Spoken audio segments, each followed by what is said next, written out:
ಕಲಬುರಗಿ ಜಿಲ್ಲೆಯಾದ್ಯಂತ ಭಾರೀ ಮಳೆಯಿಂದಾಗಿ ಪ್ರವಾಹ ಪರಿಸ್ಥಿತಿ ಉಂಟಾಗಿದೆ.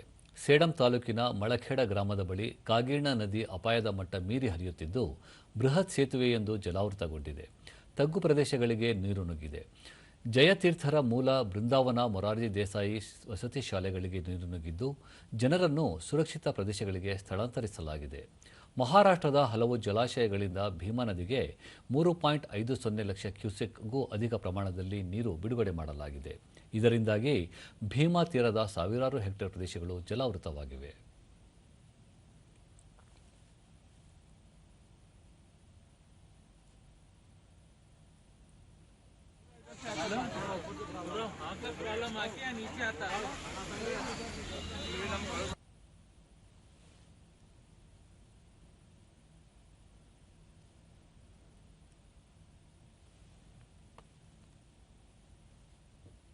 ಕೃಷ್ಣಾ ಮತ್ತು ಭೀಮಾ ನದಿ ಪಾತ್ರದಲ್ಲಿ ಪ್ರವಾಹ ಪರಿಸ್ಥಿತಿ ಉಂಟಾಗಿರುವ ಹಿನ್ನೆಲೆಯಲ್ಲಿ ಇಂದು ಮುಖ್ಯಮಂತ್ರಿ ಸಿದ್ದರಾಮಯ್ಯ ಹಿರಿಯ ಅಧಿಕಾರಿಗಳೊಂದಿಗೆ ಬೆಂಗಳೂರಿನಲ್ಲಿ ತುರ್ತು ಸಭೆ ನಡೆಸಿದರು.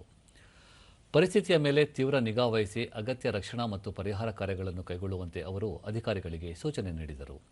ಕಂದಾಯ ಸಚಿವ ಕೃಷ್ಣ ಬೈರೇಗೌಡ, ಮುಖ್ಯ ಕಾರ್ಯದರ್ಶಿ ಶಾಲಿನಿ ರಜನೀಶ್ ಸೇರಿದಂತೆ ಹಲವು ಪ್ರಮುಖರು ಸಭೆಯಲ್ಲಿ ಪಾಲ್ಗೊಂಡಿದ್ದರು. ಜಿಲ್ಲಾಧಿಕಾರಿಗಳು ಹಾಗೂ ಜಿಲ್ಲಾ ಪಂಚಾಯತ್ ಮುಖ್ಯ ಕಾರ್ಯನಿರ್ವಹಣಾಧಿಕಾರಿಗಳು, ಜಿಲ್ಲಾ ಉಸ್ತುವಾರಿ ಕಾರ್ಯದರ್ಶಿಗಳು, ಗ್ರಾಮೀಣಾಭಿವೃದ್ಧಿ ಇಲಾಖೆ ಕಾರ್ಯದರ್ಶಿಗಳು, ಜಲಸಂಪನ್ಮೂಲ ಇಲಾಖೆಯ ಅಪರ ಮುಖ್ಯ ಕಾರ್ಯದರ್ಶಿಗಳು ಕೂಡಲೇ ಪ್ರವಾಹ ಬಾಧಿತ ಪ್ರದೇಶಗಳಿಗೆ ಖುದ್ದು ಭೇಟಿ ಮಾಡಿ ತುರ್ತು ಕ್ರಮ ಕೈಗೊಳ್ಳಬೇಕು. ಮಾನವ ಹಾಗೂ ಜಾನುವಾರುಗಳ ಪ್ರಾಣ ಹಾನಿಯಾಗದಂತೆ ಎಚ್ಚರಿಕಾ ಕ್ರಮಗಳನ್ನು ಕೈಗೊಳ್ಳಬೇಕು. ಸಂತ್ರಸ್ತರಿಗೆ ಆಹಾರ ಕೇಂದ್ರಗಳು ಹಾಗೂ ಜಾನುವಾರುಗಳಿಗೆ ಅಗತ್ಯ ಮೇವಿನ ವ್ಯವಸ್ಥೆ ಕಲ್ಪಿಸುವಂತೆಯೂ ಮುಖ್ಯಮಂತ್ರಿ ಸಿದ್ದರಾಮಯ್ಯ ಅಧಿಕಾರಿಗಳಿಗೆ ಸೂಚನೆ ನೀಡಿದ್ದಾರೆ.